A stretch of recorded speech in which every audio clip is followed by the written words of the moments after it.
പിതാവിന്റെയും പുത്രന്റെയും പരിശുദ്ധാത്മാവിന്റെയും നാമത്തിൽ ആമേൻ. എന്റെ പ്രിയപ്പെട്ടവരെ, ഇന്ന് ജൂലൈ 11-ാം തീയതി ശനിയാഴ്ച. അമ്മേ പരിശുദ്ധ അമ്മേ, അമ്മേ പരിശുദ്ധമേ, ദൈവമാതാവേ, കൃപാസനത്തിലൂടെ ഞങ്ങൾക്കും ഞങ്ങളുടെ ദേശത്തിനും അമ്മ മധ്യസ്ഥം തേടി തന്ന എല്ലാ അനുഗ്രഹങ്ങൾക്കും കൃപകൾക്കും ഞങ്ങളിപ്പോൾ ഹൃദയം നിറഞ്ഞ നന്ദി പറയുന്നു. അമ്മേ പരിശുദ്ധമേ, ദൈവമാതാവേ, 2004 ഡിസംബർ 7-ാം തീയതി ഉച്ചകഴിഞ്ഞ് 2:30 കൃപാസനത്തിൽ സംഭവിച്ച അമ്മയുടെ പ്രത്യക്ഷപ്പെടലിനെക്കുറിച്ച് തിരുസഭയ്ക്ക് സമർപ്പിച്ചിരിക്കുന്ന പഠനരേഖകളുടെ മേൽ സഭാത്മകമായ പഠനം ആരംഭിക്കുവാൻ ഞങ്ങൾ പ്രാർത്ഥിക്കുന്നു.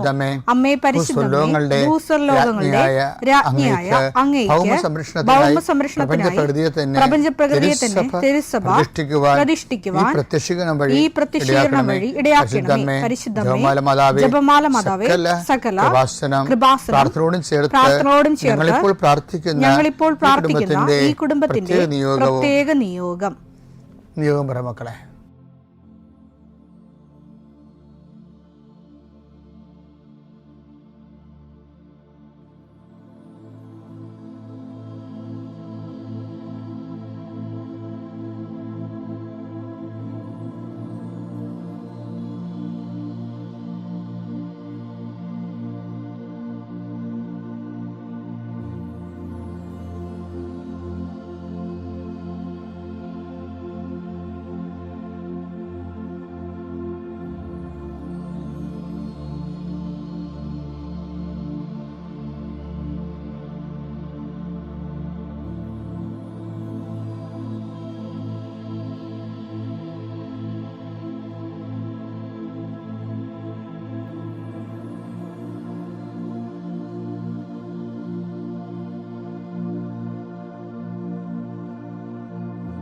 അമ്മയുടെ പ്രത്യക്ഷീകരണത്തിന്റെ ഈ അനുഗ്രഹവേളയിൽ ഞങ്ങൾക്ക് സാധിച്ചു തരുവാൻ കനിയണമേ.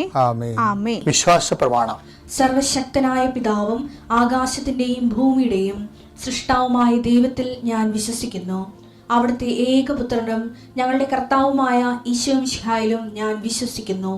ഈ പുത്രൻ പരിശുദ്ധാത്മാവിനാൽ ഗർഭസ്ഥനായി കന്യകാമറിയത്തിൽ നിന്ന് പിറന്ന് പൊന്തിയോസ് പീലാത്തോസിന്റെ കാലത്ത് പീഡകൾ സഹിച്ച് കുരിശിൽ തറയ്ക്കപ്പെട്ട് മരിച്ച് അടക്കപ്പെട്ട് പാതാളങ്ങളിൽ ഇറങ്ങി മരിച്ചവരുടെ ഇടയിൽ നിന്ന് 3-ാം നാൾ ഉയർത്ത് സ്വർഗത്തിലേക്ക് എഴുന്നള്ളി സർവശക്തിയുള്ള പിതാവായ ദൈവത്തിന്റെ വലതുഭാഗത്തിരിക്കുന്നു. അവിടെ നിന്ന് ജീവിക്കുന്നവരെയും മരിച്ചവരെയും വിധിക്കുവാൻ വരുമെന്നും ഞാൻ വിശ്വസിക്കുന്നു. പരിശുദ്ധാത്മാവിലും ഞാൻ വിശ്വസിക്കുന്നു. വിശുദ്ധ കത്തോലിക്കാ സഭയിലും പുണ്യവാന്മാരുടെ ഐക്യത്തിലും പാപങ്ങളുടെ മോചനത്തിലും ശരീരത്തിന്റെ ഉയർപ്പിലും നിത്യമായ ജീവിതത്തിലും ഞാൻ വിശ്വസിക്കുന്നു. ആമേൻ. സുഖസ്ഥനായ ഞങ്ങളുടെ പിതാവേ, അങ്ങയുടെ നാമം പൂജിതമാകണമേ.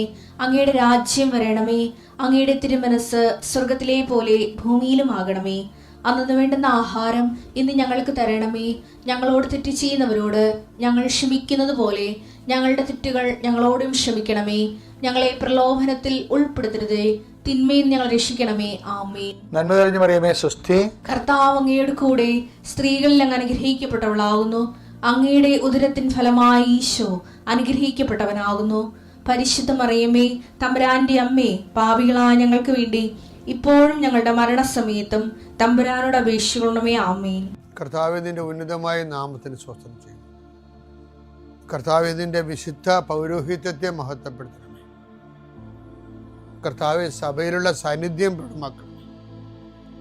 ഈശോയെ, ഈ ആഴ്ചയിലെ അങ്ങയുടെ കാരുണ്യം കണ്ണുനീരോടെ ആഗ്രഹിക്കുന്നുണ്ട്. ഈശോയെ, മുട്ടിന് താഴേക്ക്, കാൽമുട്ടിന് താഴേക്ക്, തുടയിലേക്ക് നീര് പൊങ്ങിക്കിടക്കണ കണ്ട് കർത്താവ്യത്തെ സ്പർശിക്കും. അവർക്ക് എഴുന്നേക്കാൻ പാടില്ല, ഇരിക്കണവര്. കർത്താവെ, അങ്ങനെയുള്ള എല്ലാവരും നീ സ്പർശിക്കണം. പ്രാർത്ഥിക്കണമെന്നും പ്രാർത്ഥിച്ചത് സുഖപ്പെട്ടിട്ട് ജോലി ചെയ്യണമെന്ന് ആഗ്രഹിക്കുന്ന എല്ലാവരെയും നീ സ്പർശിക്കണേ കർത്താവെ. കർത്താവെ, യാത്രയുള്ള മക്കളെ ഞാൻ ഏൽപ്പിച്ച് പ്രാർത്ഥിക്കുന്നു. കർത്താവെ, വിദേശത്തേക്ക് യാത്ര ചെയ്യുന്നവരും സ്വദേശത്തേക്ക് യാത്ര ചെയ്യുന്നവരും ജോലി സംബന്ധമായി യാത്ര ചെയ്യുന്നവർ യാത്ര മുടങ്ങിപ്പോരുണ്ട്. ഈശോയെ, കാലുകൾ ഉദച്ചും വാഹന അപകടത്തിലും മരത്തിൽ നിന്ന് വീണും പലരും ഈ ദിവസങ്ങളിൽ അവരുടെ ഫോട്ടോയും കൂടെ എൻ്റെ അടുത്ത് വന്ന് അവരെല്ലാം ഞാനിപ്പോൾ ഓർത്ത് പ്രാർത്ഥിക്കണം. ഈശോ നിന്റെ തിരുമുറുപാടുന്ന വലതുകരം, ആണിപ്പടുതാർന്ന അത്ഭുതകരം കിടപ്പ് രോഗികളുടെ മേൽ നീ നീട്ടണമെന്ന് പ്രാർത്ഥിക്കുന്നു. അടിപ്പിണർ പോലെ വൈദാഘാതം പോലെ ദൈവിക ശക്തി അവരിലേക്ക് ആവഹിക്കണമേ എന്ന് പ്രാർത്ഥിക്കുന്നു. നീ പോകുന്നിടത്തെല്ലാം നിന്റെ കൂടെ ഞാനുണ്ടാകുന്ന നല്ല ചില കർത്താവേ, നിന്റെ ചൈതന്യം അവരിലേക്ക് ആവശ്യിക്കുകയും എൻ്റെ പ്രാർത്ഥനയിൽ ആശ്രയിച്ചിരുന്ന് പ്രാർത്ഥിക്കുമ്പോൾ എൻ്റെ കാര്യം അച്ഛൻ പറഞ്ഞില്ലല്ലോ എന്ന് ഓർത്ത് ഇപ്പം സങ്കടപ്പെടുന്നവരെ അവർ മനസ്സിൽ വിചാരിക്കുന്ന കാര്യത്തിൻ്റെ മേലെ മാതാവിൻ്റെ മധ്യസ്ഥത്തിൽ യേശു നാമത്തിലെ വിടുതൽ ലഭിക്കട്ടെ. പിതാപുത്രനും പരിശുദ്ധാത്മാവിനെ നീക്കുവാമേ. കഴിഞ്ഞ ദിവസങ്ങളിലൊക്കെ നമ്മൾ രമ്യ വാരിസിനെ കുറിച്ച് പറഞ്ഞു. രമ്യ വാരിസിൻ്റെ സാക്ഷ്യത്തിലെ ചില ജീവിത നിരീക്ഷണങ്ങളുണ്ട്. ഇപ്പോൾ ഈ എഡ്യൂക്കേറ്റഡ് ആയിട്ടുള്ള ആൾക്കാർ സാക്ഷ്യം പറയുമ്പോൾ അവരാണ് ഇങ്ങനെ ഈ ഉടമ്പടി is a way of life, covenant is a way of life എന്നൊക്കെ പറയണത്. അല്ല, ജോസഫച്ചൻ പറഞ്ഞു കൊടുത്തതല്ല അവരോട്. അവർ ജീവിച്ചു വന്നപ്പോൾ അവർക്ക് മനസ്സിലായി ഇതൊരു ജീവിത വഴിയാണ്, ജീവിത രീതിയാണ്. ഇപ്പം രമ്യ വാരിസ് അങ്ങനെയല്ല പറയണത്. രമ്യ വാരിസ് പറഞ്ഞത് ഉടമ്പടി നമ്മൾ തളർന്ന് വരുമ്പോൾ ചാരിക്കിടക്കാനുള്ള ഒരു ഇടമാണ് ഉടമ്പടിയെന്ന്. അതായത് സഹനങ്ങളിൽ തളരുമ്പോൾ ചാരിക്കിടക്കാനുള്ളൊരു ഇടമാണ്, ഒരാശ്വാസ ഇടമാണ് ഉടമ്പടി. അതെന്താ അവരങ്ങനെ പറയണമെന്ന് വെച്ച് കഴിഞ്ഞാൽ അവർ ഭർത്താവിൻ്റെ മരണത്തിന് ശേഷം ഓരോ വളർച്ചയ്ക്ക്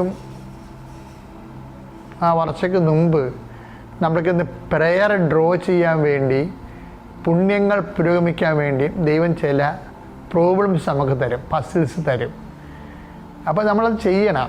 ഇപ്പോൾ രമ്യ വർഗീസിനെ സംബന്ധിച്ചിടത്തോളം, ഇപ്പോൾ രമ്യ വർഗീസ് ഭർത്താവ് മരിച്ചു കഴിയുമ്പോൾ ഭർത്താവിന് ഈശോട് പറയുമേ 3 കുഞ്ഞുങ്ങളുണ്ടല്ലേ, വളർത്തണമല്ല, എന്തെങ്കിലും മാർഗമുണ്ടോ?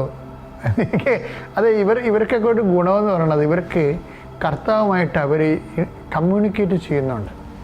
എനിക്കറിയാവില്ല, ദൈവത്തിൻ്റെ ബന്ധത്തിൽ ഇപ്പോൾ ഈ ഉടമ്പടിത്തെ നാളെ നമ്മൾ സാക്ഷികളെ കേട്ടവർക്ക് മനസ്സിലായത് ഒത്തിരി മനുഷ്യർ അവളുടെ ഒരു വീട്ടിലെ അംഗത്തെ പോലെയാണ് അമ്മയുടെ കൂടെ ജീവിക്കുന്നത്. അമ്മയുടെ കൂടെ അവർ ഡയറക്റ്റായിട്ട് സംസാരിക്കുന്നു. അവിടെ അമ്മ വേണമെന്നില്ല, അമ്മയുടെ ചിത്രം പോലും വേണമെന്നില്ല. പക്ഷെ അമ്മ കേൾക്കുന്നുണ്ടെന്നവർക്ക് അവിടെ മനസ്സ് അവരോട് പറഞ്ഞുകൊണ്ടിരിക്കും, നീ പറ, അമ്മ കേൾക്കുന്നുണ്ട് എന്ന് പറയും. അങ്ങനെ ഒരു വലിയ ബന്ധം ഈ ആൾക്കാരുമായിട്ടുണ്ട്. അപ്പം രമ്യ പറഞ്ഞ് കുഞ്ഞുങ്ങളും 3 ഉണ്ടല്ല, എന്നെ വളർത്തണ്ടേ, ഞാൻ എന്ത് ചെയ്യുമെന്ന് ചോദിച്ചു. എന്നിട്ട് ഇവൾ പറഞ്ഞത് എൻ്റെ 2 PSC റാങ്കിലെ ലിസ്റ്റും ക്യാൻസലായിപ്പോയി, കിട്ടിയില്ല ജോലി എന്ന് പറയും. ഉടനെ അത് പറഞ്ഞതേ ഉള്ളൂ. പിറ്റേ ആഴ്ച വേറെ 2 ലിസ്റ്റ് കൊടുത്തു. ലിസ്റ്റ് കൊടുത്തപ്പോൾ അതിലെന്ന് പറയണത് ഇവളൊക്കെ പിക്കപ്പ് ചെയ്ത് അവൾ നല്ല ശമ്പളത്തിൽ ജോലിക്ക് കയറി. നമ്മളിങ്ങനെ ഭയങ്കരമായിട്ട് പറയുന്ന സാധനങ്ങളൊക്കെ ചുമ്മാ ഇങ്ങനെ ഈസിയായിട്ട് ഇളക്കിയാണ്. അപ്പോൾ വേറെ രസമുണ്ട്, എനിക്ക് ഇഷ്ടപ്പെട്ടതെന്ന് വെച്ചാൽ പിന്നെ പറഞ്ഞ് ഈ ജോലിക്ക് പോകാൻ തുടങ്ങിയപ്പോഴാണല്ലോ സംഗതി കുഴപ്പത്തിലായെന്ന് മനസ്സിലായത്. എന്ന് വെച്ചാൽ ഇപ്പം മാതാപിതാക്കന്മാരും വളരെ പ്രായമാണ്. പിന്നെ പിള്ളേർ 3 കിളന്തകളാണ്. അതിലൊന്ന് പിള്ളേർ സ്കൂളിലും പിന്നെ താഴത്തെ കുഞ്ഞു ക്ലാസ്സിലും പോണ പിള്ളേരാണ്. ഈ കക്ഷികൾ വീട്ടിൽ എന്തൊരു പരവേശമാണ് അമ്മമാർക്ക്. ഈ കക്ഷികൾ വീട്ടിൽ വരണ മുമ്പ് അമ്മമാർ വരണം. പക്ഷേ അമ്മയുടെ ജോലി എന്ന് പറഞ്ഞാൽ 90 കിലോമീറ്റർ അകലെയാണ്. അപ്പോൾ കയറിയ പാട്ടിൽ അതൊന്ന് ട്രാൻസ്ഫർ ചെയ്ത് 5 കൊല്ലത്തിനുള്ളിൽ പാടാണ്. അപ്പോൾ പ്രശ്നം അതൊന്നുമല്ല. ഈശോ പറഞ്ഞു ഈശോ ഞാൻ വന്നു കയറുമ്പോൾ സന്ധ്യയാകും. പക്ഷേ അപ്പനും അമ്മയൊക്കെ ഇവിടെ സേഫ് ആകണ്ടേ. ഇത് നിലമ്പൂരാണ്, വനത്തിൻ്റെ അരികിലാണ്. വെള്ളപ്പൊക്കവും മഴയും പിന്നെ വന്യമൃഗങ്ങളുടെ ഉപദ്രവങ്ങളൊക്കെ ഉണ്ട്. ഇപ്പം എന്നെ ഒന്ന് ഇവിടുന്ന് മാറ്റുക, ആൾക്കാരൊക്കെ ഉള്ള സ്ഥലത്തേക്ക് കൊണ്ടുപോകാമെന്ന് ചോദിച്ചു. അപ്പോൾ പറഞ്ഞപ്പോൾ അനിയത്തി വിളിച്ച്, ചേച്ചിക്കൊരു വീഡിയോ ഞാൻ കണ്ടിട്ടുണ്ട് കേട്ടോ, ചേച്ചി വന്ന് നോക്കുമെന്ന് പറയും. അപ്പോൾ ഇവർ തമ്മിൽ കമ്മ്യൂണിക്കേഷൻ ഉണ്ടോ നമുക്കറിയത്തില്ല. അവിടെ വർത്തമാനം കേട്ടുകഴിഞ്ഞാൽ കമ്മ്യൂണിക്കേഷൻ ഇല്ല. ഇവരിതിന് വേണ്ടി ചെയ്യുന്നത് പെട്ടെന്നാണ് സംഭവം. പിന്നെ ടൗണിൽ പെട്ടെന്ന് വീട് കണ്ടപ്പോൾ തന്നെ രമ്യക്ക് ഇഷ്ടപ്പെട്ടു. കർത്താവ് സെലക്ട് ചെയ്യുന്ന വീട്. അപ്പോൾ കൊണ്ട് ഉപ്പ് ഇട്ടേച്ചും ഉടമ്പടി ഉപ്പ് ഇട്ടേച്ചും പറഞ്ഞ് എൻ്റെ അവകാശമല്ല, എൻ്റെ അവകാശം എഴുതി നിനക്ക് തരണമെന്ന് പറഞ്ഞു. ആർക്ക്? ഈശോയ്ക്ക്. വീട് നിൻ്റെ ഉടമസ്ഥയിലാണ്. അവരിങ്ങനെ അവരിങ്ങനെ ജീവിക്കണം. അങ്ങനെ ജീവിക്കണം കുറേ മനുഷ്യരുണ്ട് കർത്താവുമായിട്ട്. ഉടമ്പടിയുടെ ഏറ്റവും വലിയ വിഷയം നല്ലൊരു പെർഫെക്റ്റ് റിലേഷനിലേക്ക് ദൈവമായിട്ട് വരുന്നു എന്നുള്ളതാണ്. കാര്യം ഉടമ്പടിയിൽ ഉള്ള കാര്യങ്ങൾ തന്നെ വൃത്തിമേനായിട്ട് ചെയ്താൽ തന്നെ നമ്മൾ ഓട്ടോമാറ്റിക്കായിട്ട് നല്ല റിലേഷനിലേക്ക് വരും ദൈവമായിട്ട്. കമ്മ്യൂണിക്കബിൾ ജോസഫച്ചൻ അതിനെ ഞാൻ അതിനെ വിളിക്കുന്നത് കമ്മ്യൂണിക്കബിൾ റിലേഷൻ എന്നാണ്. റിലേഷനൊക്കെ ഒത്തിരി ഉണ്ട്. ആൾക്കാർക്ക് പാസീവ് ഉണ്ട്, ആക്റ്റീവ് ഉണ്ട്. കമ്മ്യൂണിക്കബിൾ റിലേഷൻ എന്ന് പറയുന്നത് നമ്മൾ സംസാരിച്ച ദൈവം സംസാരിക്കുക ഇങ്ങോട്ട്. പുറപ്പാട് 33:11 അതിമനോഹരമായ വചനമുണ്ട് ഇതുമായിട്ട് ബന്ധപ്പെട്ട്. അത് വായിച്ചത് സ്നേഹിതനോടെന്ന പോലെ കർത്താവ്. കേട്ടോ, സ്നേഹിതനോടെന്ന പോലെ കർത്താവ്. ഇത് ഏത് കർത്താവാണെന്ന് അറിയാമോ? ഈശോ കർത്താവല്ലേ. ഇത് പിതാവായ ദൈവമാണ്. പിതാവ് ദൈവം മോസ്റ്റ് റിസർവ്ഡാണ്. പക്ഷെ മോസസിനോട് എന്താണ് സംഭവിച്ചിരിക്കുന്നത്?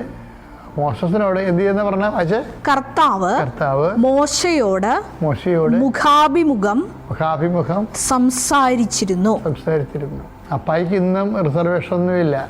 നമ്മളപ്പ നിത്യതയുമായിട്ട് മാത്രം നമ്മൾ നിത്യതയെ കോൺസെൻട്രേറ്റ് ചെയ്താണ് നമ്മളുടെ ഒരു പൂർണ്ണമായ എല്ലാ മൂവ്മെൻറ്റ്സും നിത്യതയെ കോൺസെൻട്രേറ്റ് ചെയ്തുകൊണ്ടാണ് നമ്മൾ ജീവിക്കണത്, മറ്റുള്ളവർ ജീവിപ്പിക്കണമെന്ന് അപ്പായ്ക്ക് തോന്നിയാൽ അപ്പോൾ മോസസിൻ്റെ കാലത്തെ പോലെ നമ്മുടെ കമ്മ്യൂണിക്കബിൾ ആകും. പക്ഷേ വിഷയം നിത്യതയായിരിക്കണം. കാര്യം നമ്മൾ നിത്യതയെക്കുറിച്ച് പറയുമ്പോൾ അപ്പയെ സംബന്ധിച്ചിടത്തോളം അപ്പ അത് കൗണ്ട് ചെയ്യണത് നമ്മൾ ഈശോയെ മഹത്വപ്പെടുത്തുക എന്നുള്ളതാണ്. ഈശോയെ മഹത്വപ്പെടുത്തുമ്പോൾ അപ്പയുടെ പദ്ധതിയാണല്ലോ ഈശോ. അപ്പോൾ ഓട്ടോമാറ്റിക്കായിട്ട് ആ മഹത്വം അപ്പയ്ക്ക് കിട്ടണം. അപ്പം അതുകൊണ്ട് പിന്നെ അങ്ങനെ വരുമ്പോൾ അപ്പ നമ്മളോട് ഇൻട്രാക്ട് ചെയ്യാൻ തയ്യാറാവും. അപ്പം അത് ആ ഉടമ്പടിയിൽ ഉണ്ടാകുന്ന ഏറ്റവും വലിയ സാധ്യത എന്ന് പറഞ്ഞാൽ കമ്മ്യൂണിക്കബിൾ പ്രസൻസാണ്. Communicative presence. ഇപ്പം കമ്മ്യൂണിക്കേറ്റീവ് ഇംഗ്ലീഷ് എന്നൊക്കെ നിങ്ങൾ പറഞ്ഞില്ല, അതുപോലെ കമ്മ്യൂണിക്കേറ്റീവ് പ്രസൻസ് ഉണ്ട്. ഇപ്പോഴും നമ്മളോട് കമ്മ്യൂണിക്കേറ്റ് ചെയ്യും. എന്നുവെച്ചാൽ നമ്മൾ എന്ത് പറയുന്ന അളവിലും തൂക്കത്തിലും സഡൻ ആക്ഷൻ ഉണ്ട്.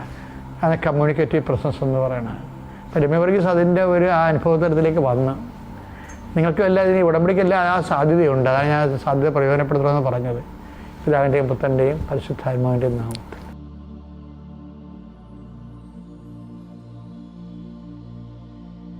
അത്യപൂർവ ദൈവാനുഭവങ്ങൾ ഇനി നിങ്ങൾക്കും സ്വന്തം. ഈ യൂട്യൂബ് ചാനൽ ഇതുവരെ സബ്സ്ക്രൈബ് ചെയ്തിട്ടില്ലെങ്കിൽ ഇപ്പോൾ തന്നെ സബ്സ്ക്രൈബ് ചെയ്യുക. ഈ വീഡിയോ ഇപ്പോൾ തന്നെ നിങ്ങളുടെ സുഹൃത്തുക്കൾക്ക് ഷെയർ ചെയ്തുകൊണ്ട് കർത്താവിൻ്റെ പ്രേക്ഷിതരാകുക.